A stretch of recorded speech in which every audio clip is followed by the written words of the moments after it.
My name's Aaron Raitiere, and I'm from Danville, Kentucky. That's about half an hour south of Lexington if you're right in the middle of Kentucky. My mom and my dad were both big inspirations. I don't know if either one of them was an influence necessarily, but I think my mom has inspired me as an artist, and my dad has inspired me as a writer. Mom, because she doesn't really say no, even when she may have needed to say no, but that allows the artist brain to kind of run. And then my old man's always been a great writer, and he still uses words that I don't understand. So I'd say that's the writing part's his fault. The artist part's her fault. The name of my record is Single Wide Dreamer, and it's produced by my friends Anderson East and Miranda Lambert. 20 years ago, when Anderson said he was going to make a record on me one day, I kind of figured the day would come, but that it would be some sort of absurd experimental rock and roll record, or but come to find out, it's just plain old normal music. Yeah, so Anderson and Miranda made most of the decisions in creating my record, and I think that's just because they're better decision makers than I am. Just knowing what everybody's good at, and I've hit a point in my life where I know what I'm good at, and it's not cameras, and it's not producing records, it's writing songs. And so I just wrote the songs. I didn't even pick out which songs they wanted.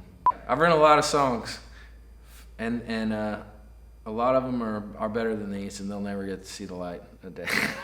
I don't know, what's a good, I'm trying to come up with some metaphor.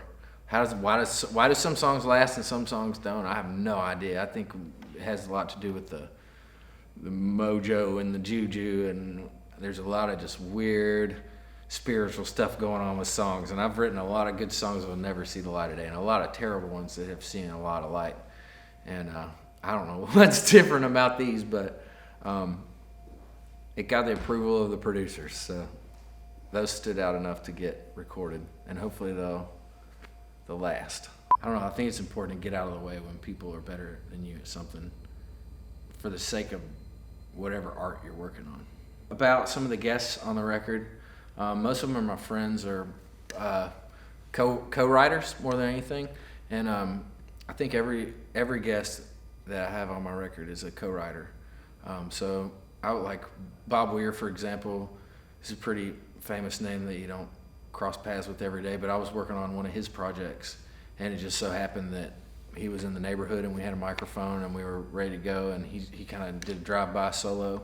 And the same thing kind of happened with Robert Randolph, a pretty stellar guitar player. He was in the neighborhood working on a record, and I wrote a bunch of songs on his most recent record. And who else? Natalie Hemby. She's like a sister or a mother to me, kind of. She's really been a big influence in my life as far as a writer and everything. So I mean, I think a lot of the guests, Ashley Monroe, one of my best friends, and great singer, great musician, and just another big encourager and supporter. Is encourager a word? Yeah, I guess. But you know what it means.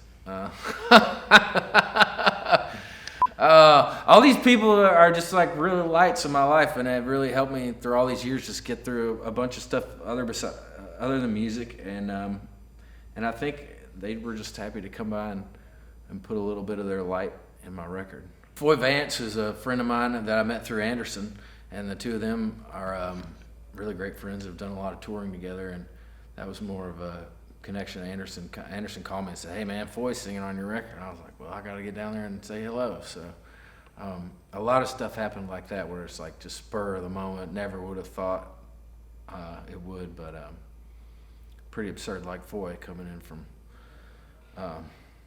Ireland, Scotland, one of them with the Lund.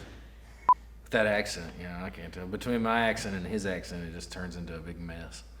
I think in making an album that's my own project, I've gotten a lot more respect for the artists that I work with too. I mean, I know it's a big process, but just kind of getting a behind the scenes look at everything it takes to put out a record in our internet driven world, and how much to do with it isn't really music is pretty wild. And I think it's just, now that I'm doing it on my own, it's made me really appreciate the artists and managers and tour managers and photographers and everybody out on the road that's making the thing happen, because it's not like you need songwriters, and you need all those people to make one thing work.